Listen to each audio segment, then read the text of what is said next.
Yeah, we're mailing it in on this Friday, but not everyone is. People do have to do work and stuff. We've got out on the Western Pizza guest hotline. Eric Francis is joining us. And boy, Eric, you ride first class everywhere you go. And where are you? St. Louis, New Jersey? What's going on? I'm on my way to Delburn, Alberta for a kids hockey tournament. So basically your best road trip of the year, right? Yeah, if I had to rank the top 5, I'd certainly put this right up there with the best of them for sure. Yeah, no, it'll be good to get out there, see my son play. Always nothing better, as anybody knows who has a kid in sports. I'm just excited to get out there and enjoy. I've never been to Delburn. It's just outside of Red Deer, for those unfamiliar, and I'm certainly not familiar with it, but really looking forward to it. It'll be good. What kind of minor hockey tournament dad are you? Are you the guy that stands and visits in the hallway? Are you the one that's refereeing the mini stick game that's happening somewhere in the hotel? Are you the sitting in the hot tub kind of guy? You know, it's funny you asked me. Yeah, hot tubs are definitely on the list there. I'm the guy who runs the Chuck-a-Puck. You familiar with the Chuck-a-Puck? Absolutely. Love the Chuck-a-Puck. When I was first introduced to it, I don't know how many years ago, I remember thinking, oh my God, that's the coolest idea. What a great way to raise money for the team. And just a fun thing to do in between periods, and all the adults and kids get into it. Somebody wins some money. And I'm the Chuck-a-Puck guy. I'm not the guy who stands at the end of the rink. There's always that dad who stands at the end of the rink, doesn't want to talk to anybody else because he's really into the game. And I understand those guys, too. They're the guys who, they just don't want to hear some of the asinine comments from some of the other parents. And that's totally understandable, too. But that's not me. I don't mind listening to the asinine comments, and quite frankly, I like contributing to them as well. Yeah, well, there's also the dialed-in dad that we didn't refer to, Eric Francis. The dialed-in dad is the one that slips the stats under the door of the dressing room so that the coaches can take a gander at it in their under-11 tournament. That's hilarious. No, I'm not that guy. Look, I cover hockey for a living, but I would never try to tell a hockey coach how to coach kids, nor would I, criticize the coaches for what they're doing. I think it's awesome that everybody's volunteering, and, my son loves playing the game, and I love watching him. It's one of my favorite things in life to do. So I'm going to just keep on doing it and try to keep my thoughts to a minimum. Don't get me wrong. I've not agreed with every single call every rep made over the years. Let's not get crazy about this. But I'm certainly not all that critical of things either. Inside the NHL with Eric Francis on a Friday is brought to you by Sports Select. Get in on more of the sports action you want. It's as easy as playing at sportselect.com. Simply make your picks online, generate your QR code, and lock in your bet at your local Lotto Spot retailer.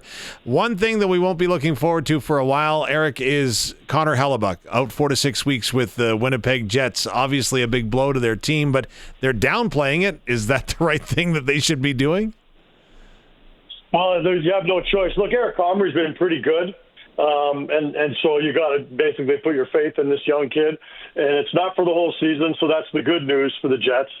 But, yeah, that's certainly a blow. When the best player in the NHL, he's not just the best goalie, he's the best player in the NHL.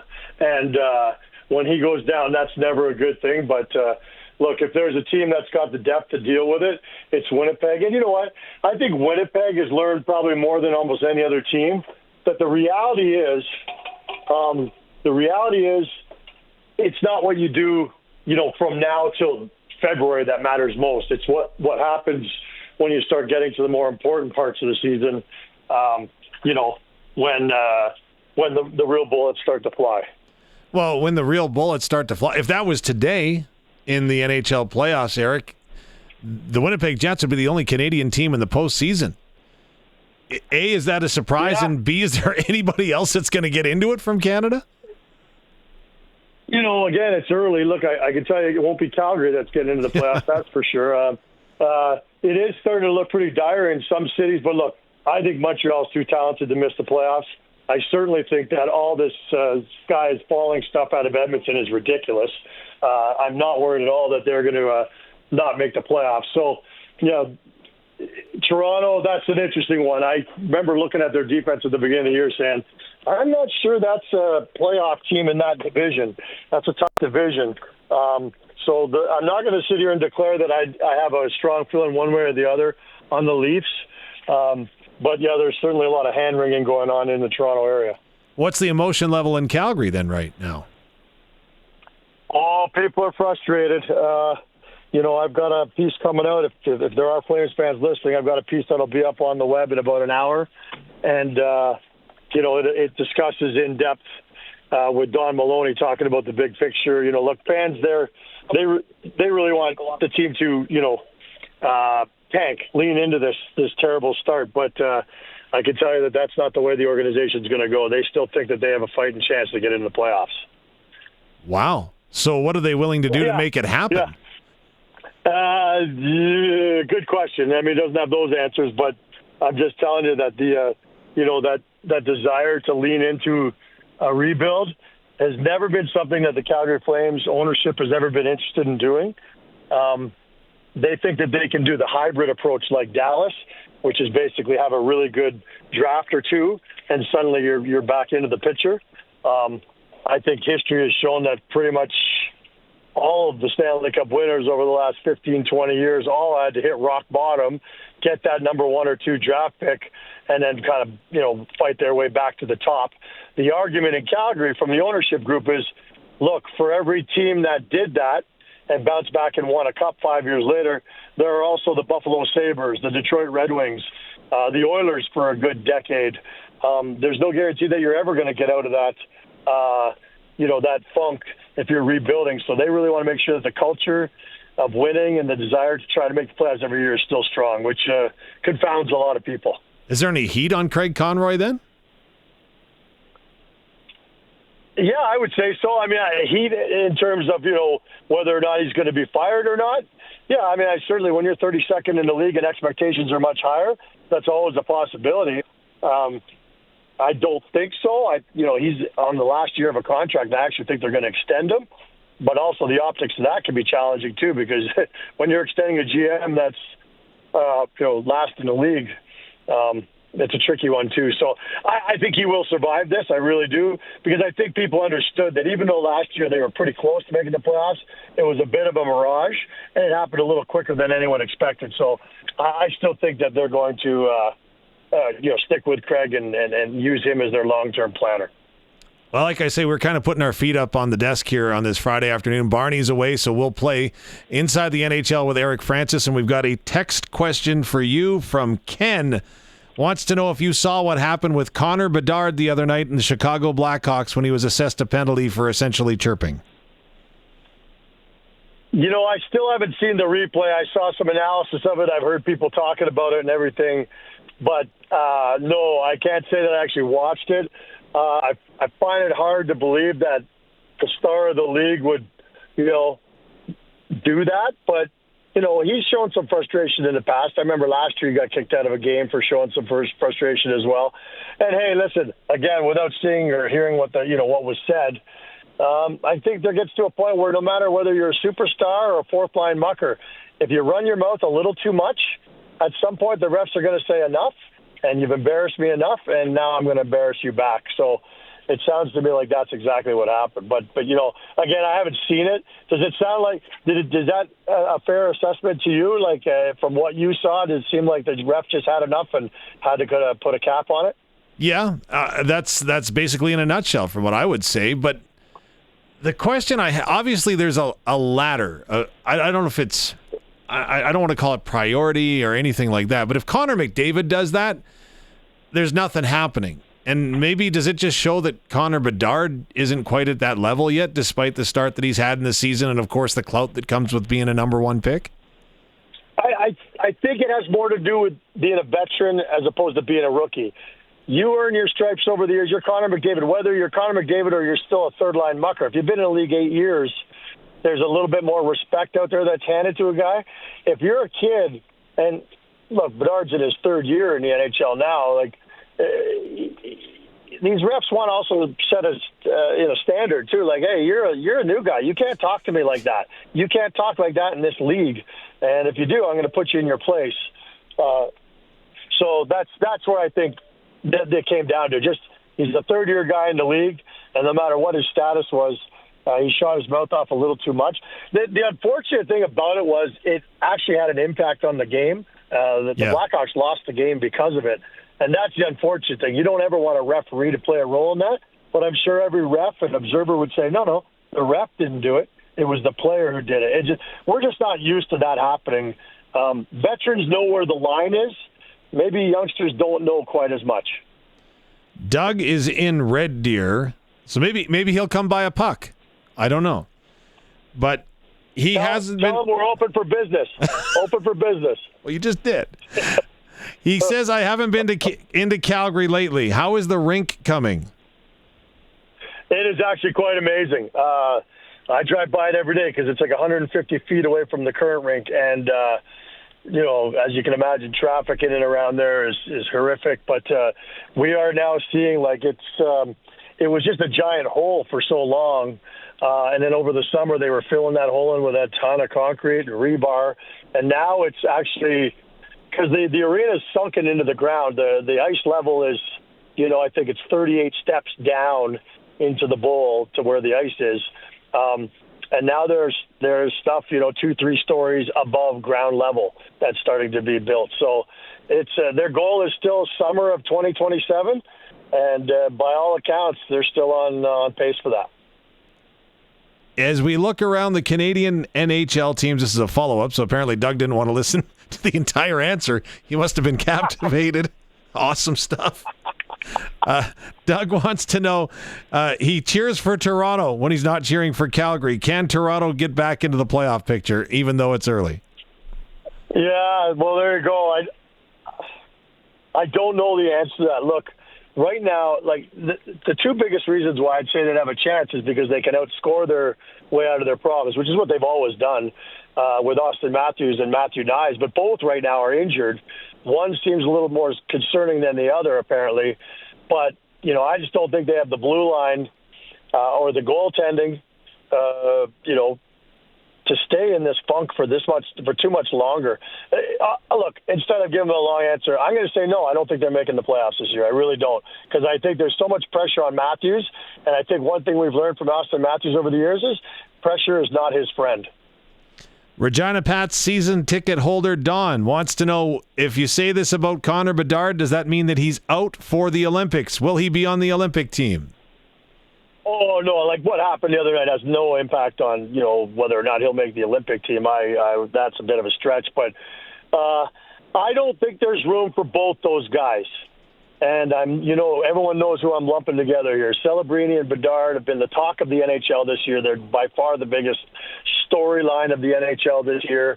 And the fact that in both cases they've kind of helped lead their teams out of some dark years, and there's signs of hope. I just don't think you can bring two kids that are, one's 19, one's 20. There are too many great options, veterans who've been there, done that, to kick two veterans out for two youngsters. Yes, they're skilled. If I had to take a guess, I'd say Celebrini makes the team and Bedard doesn't. And I think that's also based on the reputation that both players have around the league as well. We've had a celebration all week long, Eric Francis, here in Rider Nation. And I think it's getting to some of us, because a text on the text line at 306-936-6262. What's the text number? So I don't know. Maybe Logic's throwing a few of us off here this afternoon. We aren't mailing it in after all. It's been a long week of stuff here in Rider Nation. The question, what's this next question? I'm trying to decipher it for you. When it comes to... Okay, will the Calgary Flames become sellers? Are they willing to do that if they don't want to do a rebuild? Yeah, look, eventually they're going to have to be sellers. The question is, how deep does the sale go? Like I said, this piece I've got coming out, it's a two-part Q&A with the guy, Don Maloney, who oversees the Flames, and I'll give you a little hint on Saturday's piece. I asked him about trading Kadri, and he said, we don't need less Kadris, we need more Kadris. So I don't think Kadri will be one of the guys up for sale, but they'll have to debate whether or not a guy like Blake Coleman, these guys are going to have huge value. The one guy who is guaranteed to be traded this year is Rasmus Andersson. He's probably been the Calgary Flames' best player so far this year, so his stock will be on the rise. Every team in the league is looking for a heart and soul defenseman who's been there, done that, blocks shots, will do anything to help the team. So Rasmus Andersson is the one that I guarantee will be traded this year. After that, I'm just not sure how much deeper they're willing to go, because they want to try to maintain what they call a winning culture with these veterans leading the way, and that means they can't trade too many of them. Okay, Rob on the text line, Prairieland Rentals text line at 306-936-6262. I was asking my wife, we're driving to Moosomin, and that was voice to text. I wanted her to tell me what the text number was. Okay. I could imagine being in that car with Rob. Rob's question, he wants to know he's a Winnipeg Jets fan. Is Jonathan Toews back, and what has your assessment been of his play? I think he's been good. And I think the beautiful thing about his situation with the Winnipeg Jets is that, he's not being counted on to be the Jonathan Toews that he was in Chicago, where he's got to carry the load and be the first-line center. He can go into Winnipeg and be a second-line center in a city where the third-line center is actually the captain and one of the driving forces of the organization. So they've got this incredible depth at center. There's no huge pressure on him. It allows him to ease his way into this season. I think he's had a really good start. The production is starting to come of late. I had a great chat with him early in the season, and he's being patient. And his expectations, I don't want to say they're low, but he knows that they're not asking him to be a difference maker this early on. So I think it's been a win for the organization, a win for the player, and quite frankly, it's one of the great feel-good stories of the National Hockey League this year because, as most people know, I think he went over to India. He went all over the world to try and find solutions to long COVID. And I also think he's a beacon of hope for other people who are dealing with long COVID. So that's a good story, too. Tampa Bay Lightning have won 7 of their last 10 games. How I'm trying to read it. I think they're asking how legitimate of a threat the Tampa Bay Lightning? I think they're a top 5 team in the National Hockey League. I really do. I'm on my way. Like a lot of road trips for a guy in the West. You're all over the place. I'm starting in Delburn this weekend, and I'm off to Tampa Bay on Monday. And so I'll get to see the Lightning firsthand. Then we're going to Florida, Nashville, Carolina. A real tough road trip. But Tampa is. Look, they've got the best coach in hockey. I'm convinced of that. They still probably have the best goaltender in hockey in Vasilevsky. I love their top line. Gensel, Kucherov, Point, and they've all had very slow starts this season, I'll get. Brandon Hagel's a phenomenal guy, player. Cirelli. I mean, I just think that their depth in the top 6 up front is as good as anybody's in the league, quite frankly.